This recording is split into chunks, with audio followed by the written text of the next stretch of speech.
Hey kids, it's me, Grandmaster Ben Finegold, here with Kid Chess. And we have some new equipment today. I got a new chair, so it's a more comfortable chair. The previous chair was been broken for a while, so now I won't sink down during the lesson.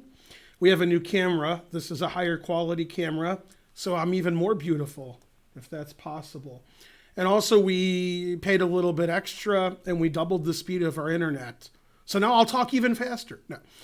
Okay, now today, and when I say today, I mean for me today, as I'm recording this video, not today for you, you're watching this video after I recorded it, is my son's birthday.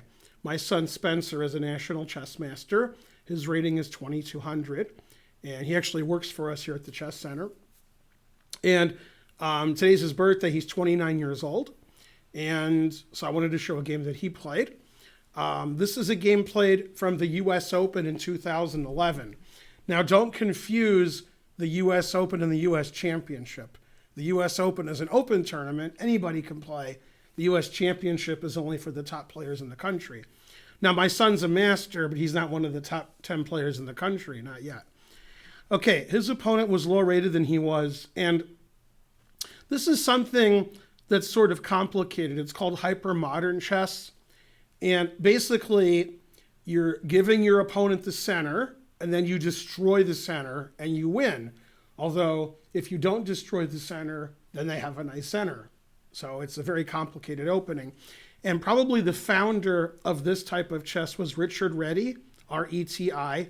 He was a very strong grandmaster from the 1910s, 20s, and 30s. And he liked to play hypermodern chess, where he would play sort of on the side, and then he would attack the center from the side. Okay, enough of my talk. Let's see what happened.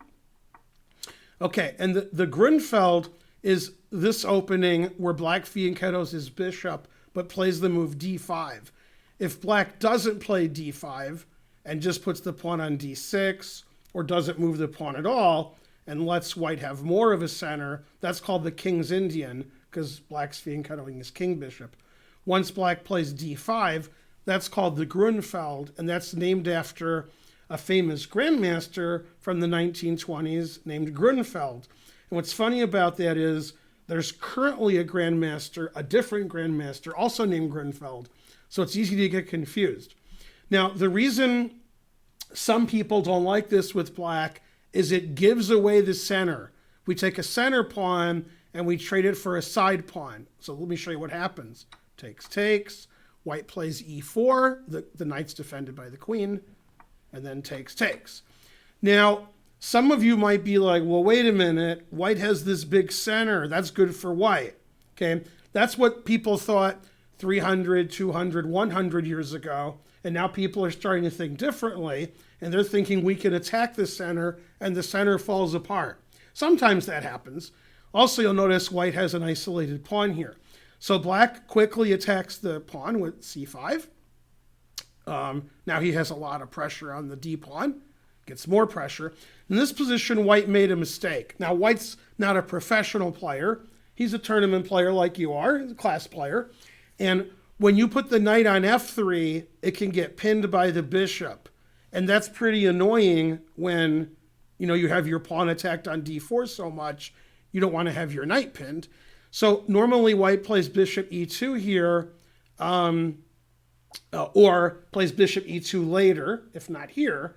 And that way, if the knight's pinned, we can unpin it. But white played bishop c4. That's a mistake. If white wants to play bishop c4, he should play it earlier and then put his knight on e2, which also defends the d4 pawn. And that way, if the bishop pins the knight and the knight's on e2, right, then we could just play f3 and block the pin. Well, here you can't do that. Okay, now let me show you a typical mistake that some people make, and maybe if they make it against you, you could punish them. And that mistake is bishop g4, pinning the knight right away. That's actually a blunder. And the reason is that bishop's not protected. So we have sort of a standard trick here. Maybe you've seen it before. Bishop takes f7 check. The king takes. Knight here check. And now we unleash the attack on the bishop. So that's a double attack. black moves his king somewhere and loses his bishop, and black is in a lot of trouble. Okay, so my son didn't fall for that. Spencer played castles. Okay, castles, knight c6. He's attacking the pawn again. That's a lot of attack on the pawn. That's hyper modern chess. You're like, you can have the center, and then I'm going to destroy the center. All right, and the guy defended his center pawn, bishop d3, and my son pinned the knight. So there's not really a good defense to this pawn. It's attacked 1, 2, 3, 4 times, and this piece that's defending it is pinned to the queen. So we got to do something now. Now, I think d5 is the best move. The problem with d5 is this pawn's not defended, and it blocks the bishop. So white chose the other method, which is e5, which also blocks the bishop. But now, white doesn't have these two pawns in the center next to each other. He has his pawns like this, and that's not good for defending the white squares, because the pawns are all on dark squares. Okay, and my son played queen a5, attacking this pawn, and white defended it. And then he played rook a d8, attacking and pinning this pawn. Now, by pinning it, let me explain what I mean. This pawn looks like it's very well defended, okay? And that's something that can easily trick you when you're playing chess. It looks like the knight's defending it. It looks like the pawn's defending it. But not really, because those are pinned. If you played pawn takes something, then you would lose your queen. And if you played knight takes something, you'd lose your queen that way. So this pawn's not really defended. The things that are protecting it are pinned. So white's in a lot of trouble. And here white made probably the losing move. He played h3 attacking the bishop. And my son took advantage of the pin. Instead of saving his bishop, he played knight takes e5. And you might be thinking, well, he only took a pawn, so why is he giving his bishop away? Because he's threatening this bishop.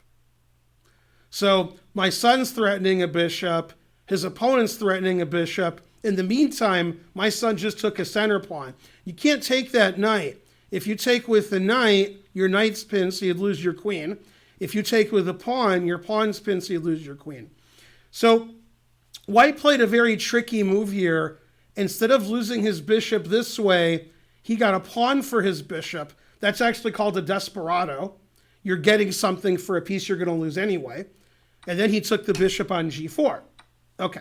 And Spencer traded knights. You can't take with the queen because the rook is here. You have to take with the pawn. Spencer traded pawns and then took this pawn on a2. Now black has an extra pawn, and white's pawns are very strange looking. That's a weird pawn structure for white. And all of his pawns are getting sort of attacked, and black has 2 passed pawns on the queen side. So black should be winning. My son got his queen attacked. He put it in the center. I think white should save this pawn, but he took this pawn on a7, and my son took this pawn. Now the king is pretty open. Queen b1 attacking this pawn, and that's another mistake, because after rook h3, my son's threatening rook h1 checkmate. That's very difficult to stop. He's also threatening queen h1 checkmate, which you could stop with queen takes pawn, but that doesn't stop rook h1 checkmate. So white's down a pawn, and white's getting attacked, and he's going to get checkmated. White played the only move, f3, blocking the queen. Rook takes f3, attacking the bishop. Queen takes, attacking the bishop. He put him in check. My son got out of check.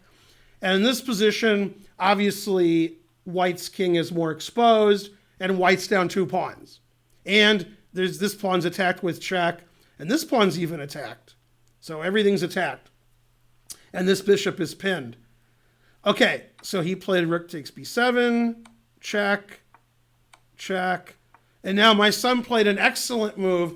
You guys know that I like Morphy, right? And Morphy used all of his pieces to attack. He didn't just use his queen, okay? So my son got his second biggest piece into the attack, rook f8, threatening rook f1 checkmate, okay? Not easy to stop. Queen g3, queen d3 stops mate, but it unprotects his rook. Notice the queen and rook make a battery. So black can never, check and take this rook. But after queen here, defending rook f1 mate, now we can take the rook isn't defended. So queen d3 is the last mistake. He was losing anyway, but now he's really losing. My son checked him a couple times to repeat, and then he played queen f3 check, forking the king and the rook, and took the rook. Okay, and then white gave up because white's down a rook and 2 pawns and has no chance. Okay, but you guys should never give up. Tournament players, grandmasters, masters, when they're completely losing, often they give up, but you should never do that. Don't ever give up, okay? Unless you're playing my son on his birthday. Okay, then maybe. All right, so today's my son's birthday. That was a game that he played 9 years ago, okay? And I guess he was 20 years old when he played that game. Now he's 29 years old. And that game was played in Florida at the US Open. That was, I think, his best win because I don't think he made any mistakes. He attacked white center. And what's funny about that game, I mean, it's funny to me, is white still has this one center pawn left, and that's it. All his other pawns are gone, which is pretty funny. He tried really hard to defend his center pawn, but at what cost? This is Grandmaster Ben Finegold for Kid Chess. Until the next video, bye kids.